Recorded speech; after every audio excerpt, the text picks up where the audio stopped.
உறவுகள் அனைவருக்கும் அன்பான வணக்கங்கள். சிறகடிக்க ஆசையை பொறுத்த வரைக்கும் என்னதான் வந்துட்டு மூட நம்பிக்கையாக வந்துட்டு இந்த ஜாதகம் ஜோசியம் இதெல்லாம் பார்த்துட்டு நம்ம வந்துட்டு ஒரு பெத்த குழந்தைய கொண்டு போய் அங்கே விடுறோம் அப்படின்னாலுமே சரி பார்க்க தான் கூடாதுன்னு சொல்லிட்டாங்க. அட்லீஸ்ட் ஃபோன்லையாவது பேசலாம். நம்மளும் ஃபோன் பண்ணல. அந்த குழந்தையா ஃபோன் பண்ணி பேசும்போது விஜயா வந்து பேசியிருக்கணும். அவங்க வந்துட்டு முத்துவே கால் பண்ணி பேசுகிறாரு, அம்மா கிட்ட பேசணும்ப்பா அப்படின்னு சொல்லிட்டு. அப்போ கூட அவங்க வந்துட்டு மனோஜ் வந்து தான் பேச விட மாட்டேங்கிறாரு. அம்மா எனக்கு படிக்கிறதுக்கு வேலை இருக்குமா, அதனால் நான் இப்போவே ஒப்பிக்கணுமா, நீ அப்புறமா அவங்ககிட்ட பேசிக்கமா அப்படின்னு அவங்க சொல்கிறாங்க.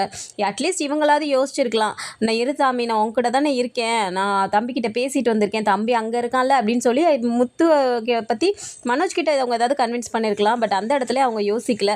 அப்போயுமே சரிங்க நான் அப்புறமா பேசிக்கிறேன் அப்படின்னு சொல்லிட்டு சொன்ன உடனே இவர் வந்துட்டு அம்மா வந்துட்டு இது மாதிரி சொல்லி கொடுத்துட்ருக்காப்பா, அப்புறமா பேசுவா அப்படிங்கும்போதே அவருக்கு வந்துட்டு ஒரு மாதிரி இருக்குது. ஏன்னா ஒரு குழந்தையாக ஃபோன் பண்ணி பேசும்போது அம்மா வந்துட்டு அதை யோசிச்சிருக்கணும், அதையும் பண்ணலை.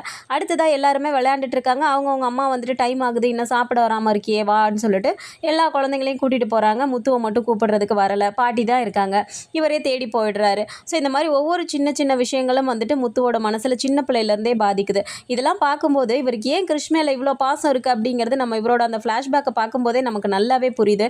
எப்படி வந்துட்டு உனக்கு அம்மாவே இல்லை, நீ லையர்னு சொல்லிட்டு அந்த இடத்துல வந்துட்டு கிருஷ்ஷை வந்து கோவப்படுத்தினாங்க. அந்த கோவத்தோட வெளிப்பாடு தான் அவன் வந்துட்டு அந்த அம்மா பாசத்தோட அந்த ஏக்கம் தான் வெளியில் அப்படி வந்திருக்கு அப்படிங்கிறது இப்போ முத்து பண்ணியிருக்க விஷயமும் இதுவும் ஒன்றாவே தான் இருக்குது. ஏன்னா அந்த அளவுக்கு அம்மா பாசத்துக்காக அந்த குழந்தைங்க ஏங்குறாங்க. நம்ம ஒரு கட்டத்தில் வந்துட்டு 6 வருஷம் ஆயிடுச்சு அப்படின்னு சொல்லிட்டு முத்துவை கூப்பிட வரும்போது இவர் பார்த்துட்டு அவங்க அப்பாவை தான் போய் கட்டி பிடிச்சிக்கிறாரு. ஏன்னா எப்போ பாரு அவங்க அப்பா தான் வந்து பார்க்குறாரு, அவங்க அம்மா வரலை. போயிட்டு இவங்க முத்து அப்படின்னு போய் கூப்பிட போகும்போதுமே வா நம்ம வீட்டுக்கு போயிடலான்னு கூப்பிடும்போதுமே நீ என்னை பார்க்க வரவே இல்லை, உன் முகமே எனக்கு மறந்து போச்சு அப்படின்னு சொல்லிடுறாரு. அவங்களுக்கு ஒரு மாதிரி ஆகிடுது. அப்போவுமே மனோஜ் என்ன சொல்லிடுறாரு, ஆமாம் அவங்களுக்கு நான் தான் ஃபேவரெட்டு, அதனால தான் என்னை கூடவே வச்சுக்கிட்டாங்க, நீ வீட்டில் இருந்தால் பேட் திங்ஸ் தான் நடக்குமா அப்படின்னு வேற அப்போ சொல்லிடுறாங்க. ஸோ அதுக்கப்புறமா வீட்டுக்கு வாடான்னு சொல்லி கையை பிடிச்சி வம்பா இழுத்துட்டு போகிறாங்க. பாட்டின்னு கத்தியுமே அங்கே போனதுக்கப்புறம் வந்து இவன் வந்து என்ன இப்படி ரவுடி மாதிரி பண்ணிட்டு இருக்கான் அப்படிங்கிற மாதிரி அவங்களுக்கு ஃபீல் ஆகுது. ரொம்ப அடம் பிடிக்கிறானே, நான் வளர்த்து இல்லாமல் அங்கே கொண்டு போய் விட்டதுனால அடிக்காமல் வளர்த்து ஒன்று இப்படி ஆக்கிட்டாங்க அப்படிங்கிற குழந்தைய மாற்றணும் அப்படிங்கிறது எப்படி வேணால் நம்ம மாற்றி இருந்திருக்கலாம். ஆனால் விஜய் என்ன பண்ணிடுறாங்க, அவர் பண்ணுறதெல்லாம் வந்துட்டு அவருக்கு கோவம் வருது அப்படிங்கிறனால கொண்டு போய் காலில் வந்து சூடு வச்சிடுறாங்க. ஸோ அதுவுமே அவருக்கு வந்து ரொம்ப பாதிக்குது. சாப்பிடும்போது வந்து மனோஜுக்கு பார்த்து பார்த்து சாம்பார் ஊற்றுறாங்க. அடுத்ததாக மனோஜ் ஆம்லேட் கேட்ட உடனே மனோஜுக்கு ஆம்லேட் போட போகிறேன்னு சொல்லிட்டு சாம்பார் ஊற்றாமல் முத்துவுக்கு அப்படியே வச்சுட்டு நீ போட்டுக்கோன்னு சொல்லிட்டு போயிடுறாங்க. இது எல்லாமே அவருக்கு வந்துட்டு அப்போ முத்துவை வந்துட்டு எதாக பார்த்துட்டு மனோஜ் தான் அவங்க பார்க்குறாங்க அப்படிங்கிறது அந்த குழந்தையோட மனசில் அது பெருசாக பாதிப்பாக இருக்குது. ஸோ இந்த கோவத்திலே அவர் என்ன பண்ணுறாருன்னா வெளியில் போய் விளையாடும்போது பக்கத்தில் இருக்க பசங்க கூட ஏதோ இது பண்ணிட்டு இருக்கும்போது அங்கே ஏதோ பிரச்சனையாகி அவங்க பேரண்ட் வந்து கம்ப்ளைண்ட் பண்ணி தான் சீர்திருத்த ஜெயிலுக்கு கூட்டிகிட்டு போயிருக்காங்க.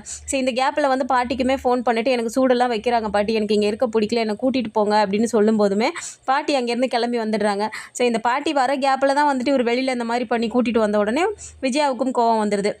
ரொம்ப அடமெண்ட்டாக இருக்கான் அவன், தயவு செஞ்சு கூட்டிகிட்டு போங்க, அவன் அங்கே இருந்தாவது திருந்தட்டும் அப்படிங்கிறதையும் அவங்க வந்துட்டு ஒரு கைண்டாக சொல்லியிருந்துருக்கலாம். குழந்தை திருந்தணும் அப்படிங்கிற மாதிரி இல்லை, அதை பண்ண விடாமல் கூட இப்போ கிறிஷுக்கு பண்ணியிருக்க மாதிரி ஏதாவது ஒரு இதாக பேசலாம், அந்த மாதிரியும் பண்ணாங்க. அவங்க ரொம்ப ஹார்ஷாக வந்துட்டு அவங்க ட்ரீட் பண்ணுறதுனால இருக்க முத்துவோட மனசில் வெறுப்பு தான் அதிகமாகுது. ஸோ இந்த இடத்துல முழுக்க முழுக்க விஜயாவோட தப்பு தான் இருக்குது. குழந்தைய எப்படி பார்த்துக்கணுமோ அந்த அளவுக்கு பார்த்துக்கணும் அப்படிங்கிறத வந்து அம்மா பாசத்தை எந்த அளவுக்கு மிஸ் பண்ணேன் அப்படிங்கிறத மீனாக்கிட்ட கொஞ்சம் கொஞ்சமாக சொல்லி புரிய வச்சுருக்காரு. இதெல்லாம் கேட்ட மீனாவுக்கு ரொம்பவும் தாங்க முடியல. நான் வந்து உங்களை வந்துட்டு என்ன தான் நீங்கள் இப்படிலாம் நடந்துக்கிட்டீங்க அப்படின்னாலும் ரொம்ப நல்ல மனசாக இருக்கீங்களே, உங்களோட பிஹேவியர் தான் இந்த மாதிரி இருக்குன்னு சொல்லிட்டு நினச்சேன். உங்களை பற்றி எனக்கு எல்லாமே தெரியும்னு நினச்சிட்டு இருந்தேங்க. ஆனால் உங்களுக்கு பின்னாடி இப்படி ஒரு சோக கதை இருக்குது. என்ன தான் நான் வந்ததுலேருந்து நானும் பார்த்துட்ருக்கேன். அந்த 2 பசங்களை இது பண்ணுறதை விட உங்களை வந்துட்டு இது வரைக்கும் பாசமாக ஒரு வார்த்தை கூட உங்கள் அம்மா பேசினதில்லை. அப்போவே நான் புரிஞ்சுக்கிட்டேங்க. சரி விடுங்க, நான் இருக்கேங்க உங்களுக்கு எல்லாத்துக்குமே அப்படிங்கிற மாதிரி அவங்க சொல்கிறாங்க. ஆனால் இந்த விஷயத்தில் கடவுள் வந்துட்டு ஒரு கதவை மூடனா இன்னொரு கதவை திறப்பாருன்னு சொல்லுவாங்க இல்லையா, அந்த மாதிரி முத்துவுக்கு வந்து அம்மாவோட பாசம் கிடைக்கல அப்படின்னாலுமே தன்னோட மனைவி வந்துட்டு அம்மாவுக்கு சமமாக ஒரு பாசத்தை காட்டுறதுலேயும் சரி, விட்டு கொடுக்காமல் இருக்கிறதுலேயும் சரி, அந்த அளவுக்கு ஒரு நல்ல மனைவி தான் இந்த கதையை பொறுத்த வரைக்கும் அமைஞ்சிருக்காங்க. ஸோ இதில் பார்க்கும்போது ரோகிணிக்கும் விஜயாக்கும் வந்துட்டு ஒரு சின்ன வித்தியாசம் தான் இருக்குது. அது என்னென்னு பார்த்தோன்னா, இவங்க வந்து இவங்களோட வாழ்க்கைக்காக வந்துட்டு பெத்த குழந்தையவே இப்படி விட்டுட்டு அந்த குழந்தைய பாசத்துக்காக ஏங்க வைக்கிறாங்க. அதுவும் பெரிய தப்பு. இந்த சைடு வந்து ஜோசியம் ஜாதகம் அப்படிங்கிற மாதிரி ஒரு மூட நம்பிக்கையில் பெத்த குழந்தையை கொண்டு போய் என்னதான் அவங்க பாட்டிக்கிட்டே விட்டாங்க அப்படின்னாலுமே அந்த ஒரு ஏக்கம் அப்படிங்கிற இல்லாத அளவுக்கு அவங்க கொண்டு போயிருந்திருக்கலாம். அதுவும் ஒரு தப்பாக இருக்குது. ஸோ இந்த மாதிரி தான் எபிசோட்ஸ் போக போகுது. முத்து வந்துட்டு எந்த அளவுக்கு ஃபீல் பண்ணுறாரு, அந்த அம்மா பாசத்துக்கு ஏங்குறாரு அப்படிங்கிறத ரொம்பவும் உணர்ச்சி பூர்வமாக எடுத்து சொல்லியிருக்காரு. ஸோ இந்த பற்றின ஒரு அப்டேட்ஸ் தெரிஞ்சுக்கிறதுக்கு நம்மளோட சேனலையும் சப்ஸ்கிரைப் பண்ணிக்கோங்க. வீடியோ பிடிச்சிருக்கு அப்படின்னா சின்னதாக லைக் மட்டும் கொடுங்க. தேங்க்ஸ் ஃபார் வாட்சிங்.